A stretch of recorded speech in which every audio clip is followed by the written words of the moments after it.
friends, I am going to share a story of a patient whom we have been treating since October. It's a long battle, a struggle for life, and we are still halfway through.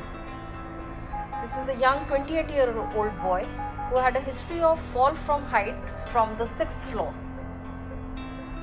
जब ये छत से गिरा मुंह के बल ज़मीन पर और इसकी फैमिली इसको एम्बुलेंस पर डाल के हमारे पास इमरजेंसी डिपार्टमेंट में लेकर आई, तो एक बारी को तो फैमिली और हमारे सब स्टाफ को लगा कि जैसे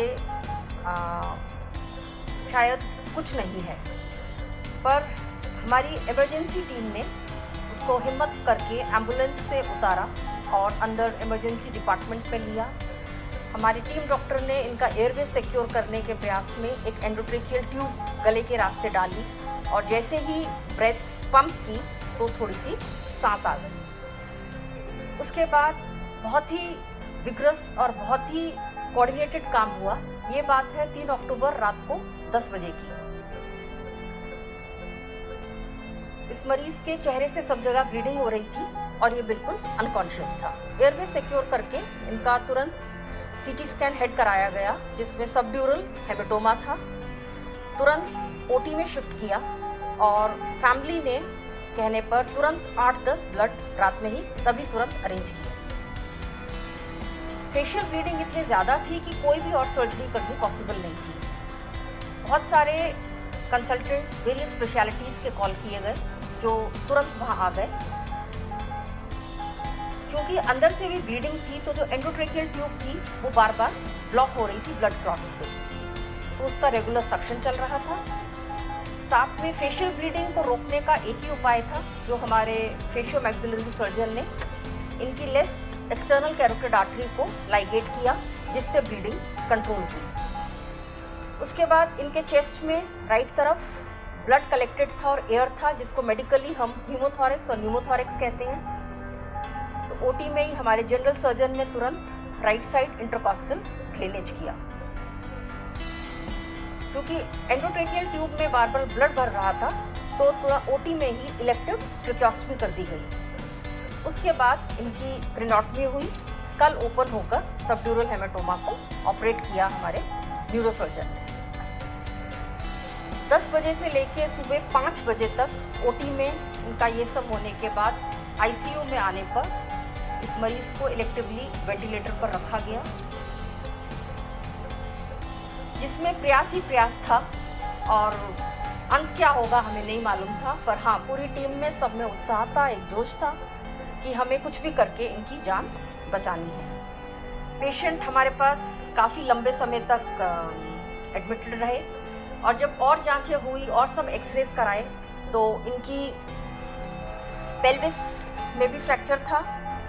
दोनों फीमर जो थाई की लॉन्ग बोन्स होती हैं और एंकल बोन, ये भी सब टूटी हुई थी और लेफ्ट आई में भी काफ़ी चोट थी, जो आँख बिल्कुल डैमेज हो चुकी थी। इस इनिशियल सर्जरी के बाद इलेक्टिवली वेंटिलेटर पर रहे ये 1 हफ्ता 10 दिन, और जब थोड़े से स्टेबल हुए तो इनका उसी दिन रात में इनको पेल्विस फिक्स करने के लिए पेल्विक फिक्सेटर लगा दिया गया।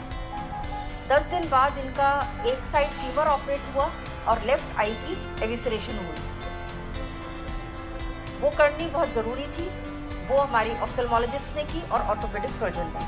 वो करनी ज़रूरी थी ताकि दूसरी आई को हम बचा सकें। उसके बाद फिर वही आईसीयू में वेंटिलेटर केयर और इस तरह के पेशेंट के लिए जो नर्सिंग केयर रहती है, हमारे नर्सिंग स्टाफ ने हर शिफ्ट में बहुत अपनी तरफ से बहुत मेहनत की।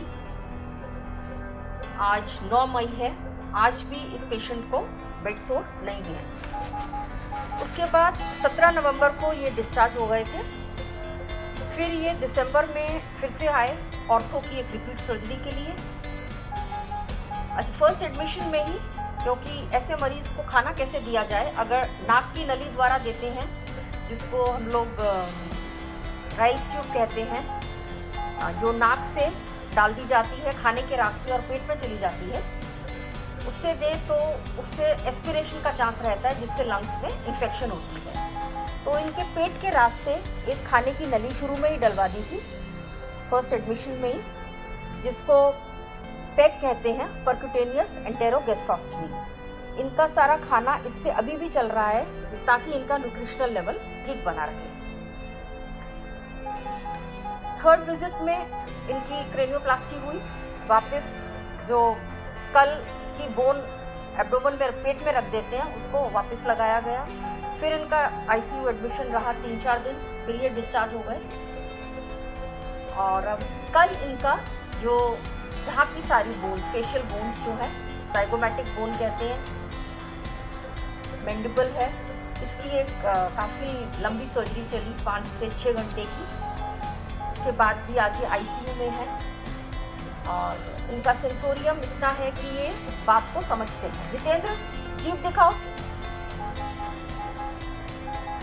और अब धीरे धीरे ईश्वर चाहेगा, हाँ, अब ये व्हील चेयर पे इनका बैठना शुरू हो गया है। व्हील चेयर पे बिठा के थोड़ा सा इनको चलाना। और अब नेक्स्ट स्टेज में धीरे धीरे इनकी हमें ट्रैकेस्टोमी ट्यूब बंद करनी है, पैक निकालना है, जब ये मुंह से खाना शुरू कर देंगे। तो अक्टूबर से लेके मई तक का ये 8 महीने का सफ़र है। और ईश्वर चाहेगा तो आने वाले 3-4 महीने में ये स्वस्थ हो जाएंगे और चलने लगेंगे। वीडियो बनाने का पर्पस ये है कि किसी भी पेशेंट में यदि दिल से, बिल्कुल शिद्दत से मेहनत की जाए तो ईश्वर भी साथ देता है। ऐसे पेशेंट की केयर के लिए एक अच्छा हॉस्पिटल सेटअप, एक आईसीयू, डेडिकेटेड इंटेंसिविस्ट डॉक्टर्स की टीम, डेडिकेटेड नर्सिंग स्टाफ, साथ में बिल्कुल ट्रेंड वार्ड बॉय, वार्ड आया, स्वीपर्स, प्लस जो सबसे इम्पॉर्टेंट है, बहुत ज़्यादा डेडिकेटेड फैमिली। इनकी फैमिली का भी इसमें बहुत ही ज़्यादा सहयोग है, क्योंकि घर में भी 24 आवर्स बहुत अच्छी केयर चल रही है। और इसके साथ हम आशा करते हैं कि नेक्स्ट वीडियो में हम शेयर करेंगे जब ये अच्छे हो जाएंगे। नमस्कार।